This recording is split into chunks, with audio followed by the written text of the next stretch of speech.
sa puissance et sa force, à l'image des 7 terres en bas qui sont habitées dont les plus premières sont plus hautes que les autres. La terre d'Israël est la plus élevée et Jérusalem est l'emplacement le plus élevé des lieux d'habitation. Et nos amis qui sont allés dans le sud ont vu dans d'anciens livres et dans le livre d'Adam que toutes ces terres sont divisées en bas de la même façon que les firmaments en haut, les unes au-dessus des autres. Et entre chaque terre il existe un firmament qui les sépare, et c'est pourquoi toutes les terres sont différenciées par leur nom. Et parmi elles se trouve le jardin d'Éden et la Géhenne, et il y a en elles des créatures différentes les unes des autres, à l'image de ces firmaments d'en haut. Certaines ont 2 faces, d'autres 4, et d'autres une seule, et l'apparence des unes ne ressemble pas à celle des autres. Et si tu dis, tous les fils du monde ne descendent-ils pas tous d'Adam? Adam descendit dans toutes ces terres et enfanta-t-il des fils? Et combien de femmes eut-il? En fait, Adam resta dans ce monde supérieur appelé univers, comme il est écrit, m'amusant de l'univers, sa terre. Et c'est cet univers qui s'unit au firmament supérieur et s'unit au nom suprême. C'est ce qu'il est écrit, c'est lui qui juge l'univers avec justice, avec tzedek, assurément. Et c'est pourquoi les fils d'Adam se trouvent dans cet endroit supérieur appelé univers. Et ils sont supérieurs à tout, à l'image de ce qu'il y a en haut. Quel en est le sens? C'est qu'au-dessus de tous les firmaments, il existe un firmament supérieur à tous, et c'est là que se trouve le trône du Saint béni soit-il, comme il est écrit, comme une apparence de pierre de saphir, une forme de trône, et sur la forme de trône, une forme à l'apparence d'homme au-dessus, en eau apostrophe. Ainsi, dans notre univers aussi il existe un roi au-dessus de tout. Qui est-il? L'homme. Et ce n'est pas le cas de toutes les autres créatures inférieures. Et ces créatures inférieures, d'où viennent-elles? C'est de l'écorce de la terre avec l'aide du firmament au-dessus qu'apparurent les créatures, différentes les unes des autres. Parmi elles, certaines ont un revêtement, les unes avec une carapace comme les vers que l'on trouve dans le sol, d'autres avec une carapace rouge, noire et blanche, et d'autres de toutes les couleurs. Ainsi, toutes les créatures similaires à cela ne subsistent que 10 ans ou plus. Et dans le livre de Rav Amnuna Sava, il est expliqué en détail que tout ce qui est habité roule comme une balle, de telle sorte que les unes sont en haut et les autres en bas. Toutes ces créatures diffèrent en apparence selon l'atmosphère spécifique à chaque endroit, et vivent de la même façon que l'homme vit. Et c'est pourquoi il existe un lieu d'habitation où se trouve la lumière alors que l'autre se trouve dans l'obscurité. Lorsque c'est le jour pour les uns, c'est la nuit pour les autres. Et il existe un emplacement où il fait toujours jour et où il n'y a jamais de nuit, sauf durant un bref instant. C'est ce qu'il a été dit dans les anciens livres et dans le livre d'Adam, et cela est exact car il est écrit, « Je te rends grâce de m'avoir si merveilleusement distingué, prodigieuses sont tes œuvres apostrophe. » Et il est écrit, que tes œuvres sont grandes, éternelles, et c'est pourquoi tout est beau. Et ce secret a été transmis à des hommes de sagesse et non à ceux qui mettent des limites, car c'est un profond secret de la Torah. De la même façon, il existe dans la mer de nombreuses créatures différentes les unes des autres. C'est ce qu'il est écrit, voici la grande mer aux étendues immenses. Point là des navires croisent. Toutes dépendent les unes des autres et s'attachent les unes aux autres, et tout est à l'image de ce qui est en haut. Et dans tous les mondes, il n'y a que l'homme qui gouverne sur tout, et le Saint béni soit-il, gouverne sur lui. Rabbi Noré Sava voyaguait sur la grande mer. La mer s'agita et tous ceux qui se trouvaient sur le navire furent perdus. Mais un miracle se produisit et il descendit par certains sentiers au cœur de la mer et arriva sous la mer vers un endroit habité. Et il vit des créatures, toutes étaient petites et priaient, mais il ne comprenait pas ce qu'elles disaient. Un miracle se produisit et il repartit. Il dit, méritants sont les justes qui s'attellent à la Torah et connaissent les mystères des secrets supérieurs. Malheur à ceux qui s'opposent à leurs paroles et ne les croient pas. À partir de ce jour, il prit l'habitude de se mettre à pleurer lorsque l'on discutait des paroles de Torah. On lui demanda, « Pourquoi pleures-tu » Il répondit, « Parce que j'ai péché en ne croyant pas les paroles des maîtres, et j'ai peur de ma punition dans ce monde. » Et nous avons appris que ces choses sont difficiles pour l'esprit humain et terrifiantes pour le cœur des étudiants. Et il n'est pas approprié qu'ils croient sans satisfaire car ce n'est pas en vain que le Zohar relate l'histoire de Rabbi Noré qui s'en est satisfait parce qu'il était parmi les plus grands d'Israël et parmi les copistes de la tradition, comme cela est indiqué dans les Midrashim et dans la Guémara. Si nous voulions dire que Rabbi Meir était Rabbi Noré, comme cela est expliqué dans le traité Éruvin,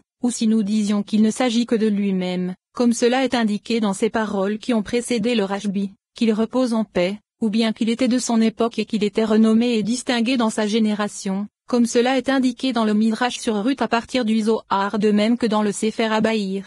Avec toute sa droiture et sa sagesse il s'en est contenté et fut puni lors du naufrage de son navire, il vit de ses yeux une petite partie de ce sujet, et c'est pourquoi ceux qui restèrent écoutèrent et eurent peur. puis ne péchèrent plus volontairement. Et voici que grâce à cette parole on comprendra qu'eux-mêmes n'étaient pas des experts vis-à-vis de ce sujet, comme cela est indiqué par la citation du livre d'Adam et du livre de Rav Hamnuna. Et il apparaît que ces paroles ont arrêté leur cœur et qu'ils ne se sont pas calmés, comme un étudiant à peur écrit. Et ces choses sont indiquées en tant que telles grâce à la force de la Kabbale véritable. Et il n'y a là rien à questionner. Et même si nous transmettions de ceci à l'étudiant selon ses besoins lorsqu'il nous interpelle, il serait approprié de le dissimuler puisqu'il n'a pas pour l'instant la solution, car il ne fait pas partie de ceux qui se sont calmés à propos des paroles de nos maîtres de mémoire bénis, et il les rejettera. Et c'est pourquoi, que la miséricorde de Dieu se rassemble et nous récompense de cette connaissance avec vérité et sans erreur. Et pour l'instant, il ne faut transmettre que la force de la foi transmise grâce à cette parole, et pas plus. Que nos yeux se dirigent vers l'Éternel notre Dieu, et qu'il nous pardonne et fasse venir au jour notre droit. Et c'est pourquoi nous n'entrerons pas nous-mêmes dans l'explication de cette parole, même brièvement. Voici qu'il est indiqué dans cette parole que c'est au centre de la terre que se trouvent les 7 terres, les unes à l'intérieur des autres, à l'image des sphères. Et de cette façon, nous nous élevons depuis le centre de la terre jusqu'à la cause première qui est l'En-Sof et toutes les choses se trouvent en son sein. Et avec ceci, nous pourrons comprendre ce qu'il a été dit, c'est-à-dire qu'il est l'emplacement du monde mais que le monde n'est pas son emplacement. La gloire de Dieu est une chose cachée, et ce sujet ne nécessite pas qu'il y ait un emplacement pour sa gloire, à Dieu ne plaise. Car il y en a qui disent qu'il a donné autorité à un emplacement élevé. Et même de cela nous nous éloignons car il y remplit toute la terre de sa gloire. Et même au-delà de la 9e sphère il est dit qu'il n'y a aucun espace et qu'elle n'a aucun emplacement, alors d'autant moins tout en haut. Et ce que nous disons ici au sujet du fait qu'une séphira se trouve à l'intérieur d'une autre séphira, cela signifie que l'on ne suit pas le sens premier des choses, à Dieu ne plaise. Car ceci serait un péché criminel et un feu dévorant conduisant à la perdition puisque ceux qui croient à de telles choses, à Dieu ne plaise, donnent une corporalité à la divinité, et c'est l'opposé de la foi parfaite car il n'a ni corps ni force corporelle. Et de même, puisque toute la tsilout est proche de lui, elle régit le corps et ses accidents car tout ce qui est proche de son voisin sanctifie son voisin. Et ce que nous disons c'est que c'est au-dessus de cela que se trouve l'antériorité d'en haut, et non l'antériorité de l'espace, comme nous l'expliquerons, et que l'étudiant place nos paroles devant ses yeux, mais qu'il ne pense pas de façon erronée en imaginant qu'il est doté d'emplacement. Car au contraire, il est l'emplacement du monde mais n'a pas d'emplacement. Et c'est lui qui fit exister l'espace dans lequel vinrent à l'existence toutes les choses dotées d'emplacement. Et avant la création de ceux qui sont dotés d'emplacement, il était nécessaire de créer l'espace dans lequel il y allait les créer. Et les chercheurs ont déjà admis qu'au-delà de la 9e sphère, il n'y a pas d'espace, et la 10e sphère spirituelle qui est la sainteté se trouve ne pas avoir d'emplacement, mais elle est l'emplacement de ceux qui sont dotés d'emplacement et qui se trouvent au-dessous d'elle. Et ceci est suffisant pour ce que nous avons à indiquer à l'étudiant, qu'il réside avec son Dieu, et qu'il garde la bonté et la justice, et qu'il se protège de l'erreur car c'est de l'erreur d'interprétation de ces paroles que provient le mal. Nous avons foi en notre Créateur, qu'il ne permette pas à l'erreur de s'insinuer dans nos paroles, à Dieu ne plaise, car sur de telles choses, il est dit, il pesa, scruta et fixa de nombreuses sentences, et il est enseigné dans la Guémara. La Torah était comme un panier sans anse, puisqu'il est enseigné dans la Guémara de protéger la Torah. Ainsi il est également indiqué que la Torah était comme un panier sans anse jusqu'à ce que nous fixions des analogies corporelles aux choses fines pour permettre de comprendre ces sujets spirituels. Et il existe de nombreuses choses similaires dans le Sefer Habaïr, et de nombreuses paroles de nos maîtres de mémoire bénis donnent une corporalité au sujet de la divinité afin que nous puissions les comprendre. Et c'est pourquoi l'étudiant doit prendre garde. Chapitre 4. Dans ce chapitre, il était approprié d'expliquer l'ordre des séphirotes, de cause en conséquence, en vérité et sans hésitation. Et ainsi, l'ordre des séphirotes c'est qu'elles sont 10. Mais ceci sera contenu dans les chapitres à venir, avec l'aide de Dieu. Et on y trouvera l'ordre des séphirotes bien expliqué, de la cause vers sa conséquence, sans aucun doute. Et l'ordre des séphirotes est de 10. Alors quel est l'intérêt d'échanger les choses? Chapitre 5. Après que les anciens nous aient transmis le schéma que nous avons présenté dans les chapitres précédents, que l'Éternel éclaire notre entendement à son propos et qu'il présente devant nous des paroles saintes pour que nous nous en réjouissions, nous avons à son propos une base et un fondement. La première concerne le Sefer Meirat Neim, et en voici la formule, voici le schéma de l'organisation des 10 séphirotes, sans essence ni changement, béni et exalté soit son nom. Et c'est ce que dit le verset, il suspend la terre sur le néant, et ne dit pas, Non, elles changent. Et lorsque tu compteras de droite à gauche, tu en trouveras 10, et tu verras que Keter est une maison et une source pour toutes. Il se trouve que ce qui précéda l'Atsilut est plus grand et entoure tout, et ce qui suit l'Atsilut est plus petit, entouré par tout et contenu dans tout. Et cela est semblable au pot d'un oignon. Et tout comme cette terre inférieure est petite et se trouve au centre de toutes les créations, comme un grain de moutarde dans un anneau, voici qu'elle est contenue dans tous les éléments et se trouve au milieu de tout, comme le cœur dans le corps de l'homme, et comme c'est voir figure dans Pardes Rimonim page 156. Et c'est pourquoi elle est appelée terre des vivants. Regarde et tu verras que la couronne est contenue dans Tzadik et dans toutes les supérieures. Elle s'unit à elle, est entourée de toutes et reçoit de toutes. Et de même Tzadik, HW, Netza, Gebura, et Z, et Bina contiennent tout. Elles s'unissent les unes aux autres et chacune est contenue dans toutes. Et le tout s'unit à l'En-Soft, à la cause des causes. Et cet argument qui est présenté va dans la direction de notre opinion. Une lettre dans une lettre, un mot dans un mot. Et nous en avons encore une preuve dans le Zohar sur la Parashat Ruma. Rabbi aussi a dit, il y a 9 firmaments et la Shekinah est la 10e. Si tu dis cela, puisqu'il est écrit tes airs, ils sont au nombre de 10 sans la Shekinah. S'il en est ainsi, la Shekinah en est une qui est additionnelle aux 10, mais elles sont assurément 9.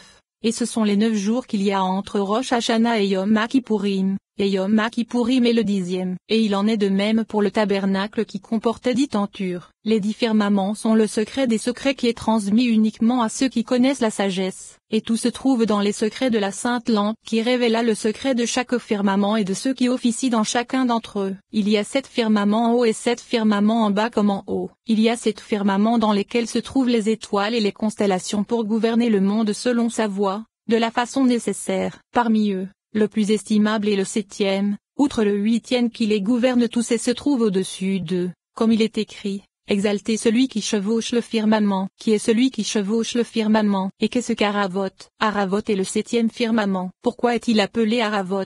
Car il contient le feu et l'eau ensemble, du côté du sud et du côté du nord, et il est un mélange des deux côtés. Et l'explication de la parole ci-dessus provient de l'enseignement de Rabbi Iya dans son commentaire sur le verset tu feras le tabernacle de 10 tentures et ce Torah. Et Rabbi aussi eut de la difficulté avec le verset disant, et tu feras le tabernacle de 10 tentures et ce Torah. Et il est connu que le tabernacle c'est la Shekinah, Malkout. Et ainsi, comment pourrait-il être dit que l'on doit avoir 10 tentures, c'est-à-dire 10 séphiroth, au-dessus du tabernacle qui est Malkout? Il se trouve ainsi que les séphiroth seraient 11. C'est l'opposé de la vérité, car elles sont 10 et non 9.